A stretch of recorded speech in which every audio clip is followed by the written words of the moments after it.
sauti, habari. Awali ya yote tunamshukuru Mwenyezi Mungu kwa kutufikisha siku ya leo salama na kumwomba na kumwongoza Baba Askofu na msafara wake kufika hapa salama. Baba Askofu, ndugu mkurugenzi, mrubini, wachungaji, wainjilisti wote, wazee wa kanisa na waumini wa kanisa la Makere, Bwana Yesu asifiwe. Amen. Mwashamu Baba Askofu, kanisa la Makere tutakuwa wachoyo wa fadhila tusiposema asante kwa ugeni ambao umekuwa baraka kwa kanisa letu. Tukikumbuka tarehe 11 mwezi wa 5 tuliwapokea Rev. Robert ARD Canon Bill kwa shughuli ya kuweka jiwe la msingi katika vibanda vyetu vya kitega uchumi. Tunakumbuka pia chini ya uongozi wako mnamo tarehe 1 mwezi wa 7 parishi yetu ilitunukiwa na kuwa makao makuu ya dinari na kuzinduliwa tarehe 28 mwezi wa 7 mwaka 2024 chini yako. Pia mnamo tarehe 7 mwezi wa 1 kwa mara ya kwanza tangu kuumbwa kwa ulimwengu ulituheshimisha kwa kupokea utulivu wa ofisi kuu LTC, hospitali ya Shunga na kanda 4 kwa kufanya huduma ya utulivu hapa kanisani kwetu, ambapo tulisikia katika salamu tu. Lakini haikuishia hapo, Mungu akakuongoza tena na kutupa heshima kwa mara ya pili mnamo tarehe 9 mwezi wa 1 mwaka 2026 tukapokea utulivu tena na kufanyika katika dinari yetu. Kwa hili hakika Mungu yupo upande wetu.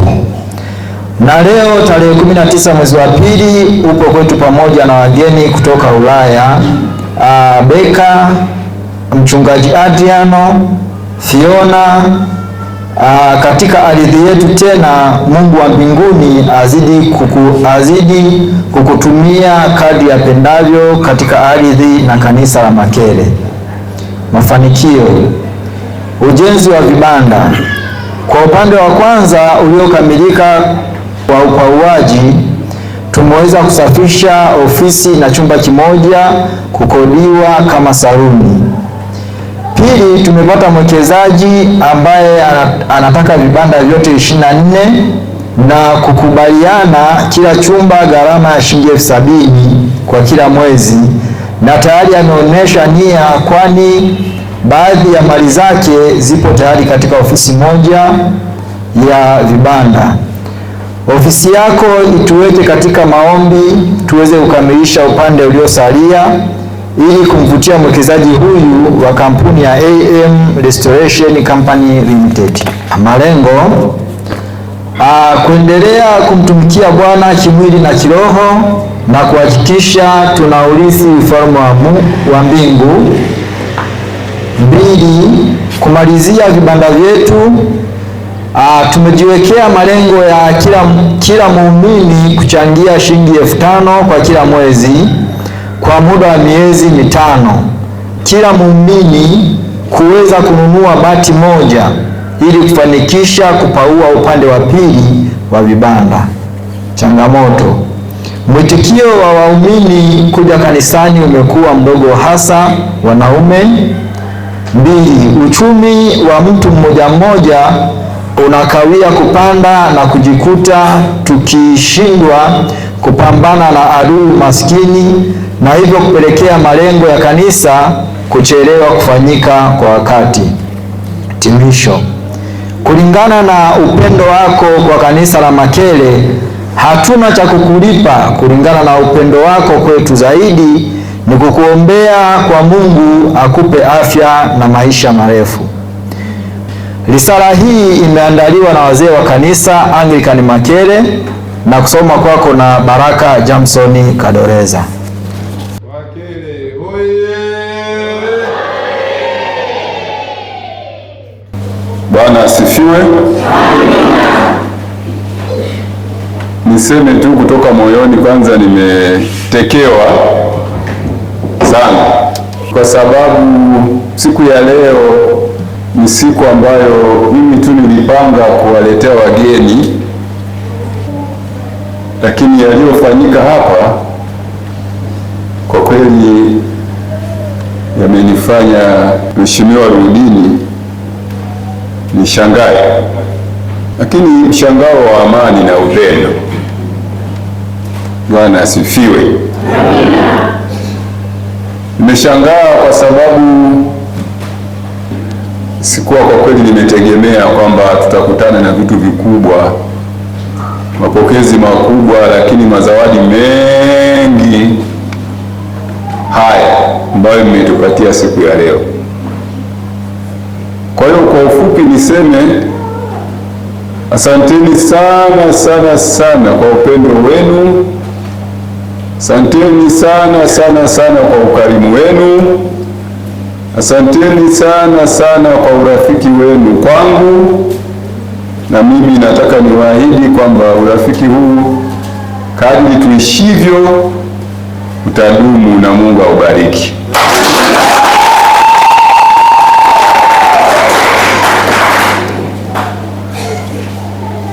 Ndugu zangu, jambo la pili, nia yetu tu ni njema wakati wote, kwa kila mahali ambapo kanisa letu lipo, panapofikika na pasipofikika. Tunafika kuendelea kuombeana, kutiana moyo na kuhimizana. Hapa leo mnatueleza habari za shughuli hizi za vibanda ambazo kwa kweli ni shughuli njema, na nimefurahi sana kwa taarifa hii njema. Mwekezaji huyo akiwekeza vibanda vyote 24, nilikuwa napiga mahesabu, kwa mwaka mnapata milioni kama 20 kilipa vizuri. Sasa milioni 20 mkiongeza kwenye bajeti yenu ya kawaida ya kanisa, jamani, hamjafanya kitu kikubwa cha kanisa? Kwa hiyo tuliwahimiza kuanzisha miradi hii, na sasa ni lazima tuendelee kuhimiza ili miradi hii iende sawa na mpate mafanikio na manufaa. Sasa mahali ambapo ukihimiza jambo na watu wakalichukua na kulifanyia kazi mara moja, huwezi kuacha kupenda. Kazi ya kiongozi akitoa maelekezo, watu wakiyapokea na kuyafanyia kazi, na yeye anafurahi, anapenda. Lakini ukitoa maelekezo halafu watu hawataki kufuata, ndio unawapenda, lakini moyo nao unakuwa mgumu vile vile. Mmetimiza sehemu ya maagizo yetu tulipowashauri kutengeneza miradi hiyo. Mradi ukaanza na sisi tunajisikia fahari. Kwa hiyo hongereni kwa hatua hizi za maendeleo makubwa ambazo tunaziona, ambazo zitaendeleza kazi hii ya Mungu hapa Makere. Kwa hivyo hatutaacha kuonyesha mapenzi yetu mema kwenu, na pahali popote pale ambapo watu wanaitikia wito wa dayosisi yetu wa kumtumikia Mungu kiuinjilisti, kimaendeleo na kiuchumi, na sisi tutaendelea kujivunia maeneo kama haya, na ninyi mkiwa miongoni mwao. Bwana asifiwe. Amina. Kwa hivyo leo tuko hapa kuwasalimia na kuwaletea wageni. Hasa leo ilikuwa ni siku maalum kwa ajili ya wageni ambao tutawakaribisha sio muda mrefu hapa. Lakini Mchungaji Minigwe, ambaye ninajua muda wako wa kustaafu unakaribia mwezi wa 6, natamani kabla hujastaafu mimi nije kukuaga hapa kwa kufanya kipaimara kabla hujastaafu mwezi wa 6, yaani ndani ya mwezi wa 6.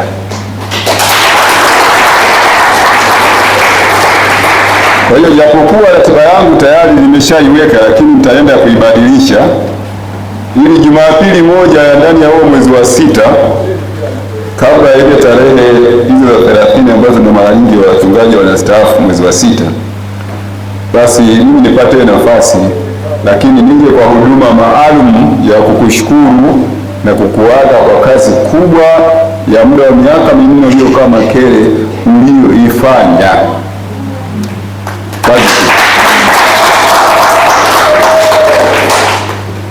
Tulipoanzisha dinari ya Makere ilikuwa na parishi moja tu ya Kitagata, na yenyewe 2. wewe ukiwa Rudini mwenyekiti wa vikao, mchungaji Ndolimana akiwa katibu wako, wawili tu. Lakini tukaongeza parishi ya Bethlehem Kalimngoma. Asanteni sana ndugu zangu wa Kalimngoma na Bethlehem kwa ujumla. Lakini kama mambo yatakwenda kama yalivyo mwaka huu, na kwa sababu makao makuu ya kanda hayawi na parish pale Nyachenda, tayari kuna parish ya Yordani. Mwaka jana niliacha, nilisema ibaki kwanza, na mwaka huu wameomba ile Kilimahewa pia iwe na mchungaji.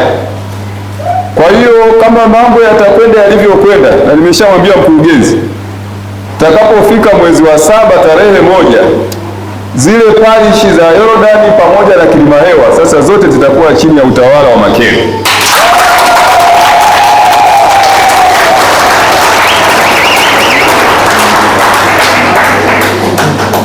Huo ndio mfumo wa utawala wa dayosisi yetu. Wale ambao hamfahamu, makao makuu ya kanda huwa inajitegemea, haiwi na mtoto pembeni. Badala yake maparishi yote yanayozunguka makao makuu ya kanda yanakuwa chini ya dinari, na dinari ambayo tunaitazamia kwamba itakuwa mlezi wa hayo maparishi ni dinari yetu ya Makere. Kwa hiyo mjiandae, dinari yetu inakuwa hivyo. Sasa mnakuwa na maparishi ya kutosha.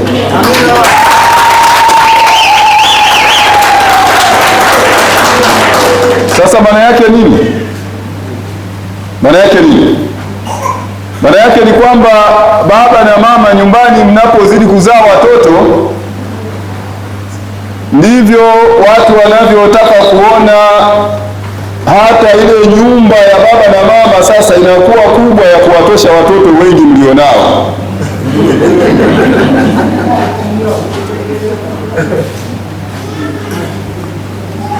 Kwa hivyo moja ya kitu ambacho mchungaji Minigwe, kabla hujastaafu, hakikishe umeacha ramani ya ujenzi wa kanisa jipya la hapa Makere. Yaani hiyo yenyewe uache ramani, sio lazima ujenge, sio kujenga hapana. Muda huo hautoshi, maana watu bado wanajenga nyumba yako, na hivyo uache ramani ya kisasa. Na wachora ramani tunao waumini wetu. Tulienda pale Nyamidaho, wakawacholea ramani, wako wanajenga kanisa tayari. Kama wale mtakuwa mmefika pale.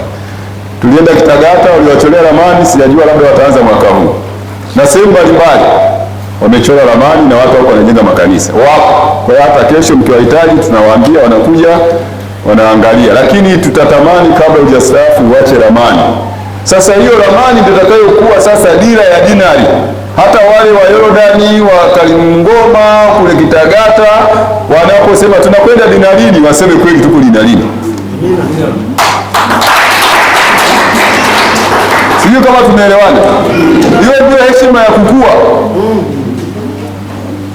Sasa kama wewe baba una nyumba inataka kubomoka upande, alafu unasema umezaa mtoto uliyemzaa amejenga nyumba ya ghorofa, utakudharau na mwisho atasema si bora ndio sisi tungekuwa makao makuu ya dinari. Kwa hiyo hilo litakuwa ni moja ya focus yenu ya baadaye. Vision ya baadaye ni kuwa na jengo zuri tu la kisasa ambalo tutalijenga mdogo mdogo, kwa tunajenga mdogo mdogo. Kwa mfano nyumba kanisa kama hili, sisi watu tunashauri, tukishaangalia wale watu wa ramani wakiangalia, tunaweka tu tunajengea huko kwa nje pole pole. Hili linabaki hivi ndani. Tunajenga pole pole, tunajenga huko kulingana na jinsi ramani itakavyosema. Lakini nataka kusema mwelekeo wetu kama dinari ya Makere, swala la kufanya semina hapa na utulivu ni jambo endelevu. Haya, asanteni sana. Naomba nikushukuru mchungaji wa Kalimngoma na mwinjilisti Yunus na ninyi kwa kazi nzuri mkubwa mnayofanya pale Bethlehem. Ni imani yangu kwamba kanisa endelea vizuri. Tuna muda hatujaja kuwaona, lakini hatuna mashaka kwamba kanisa letu linakwenda vizuri. Lakini nafurahia ushirikiano wenu. Kisikia tumekuja hapa na ninyi mnakuja kushiriki pamoja nasi. Hii ni jambo mzuri sana. Jamani, naomba tuwapigie makofi ndugu zetu wale.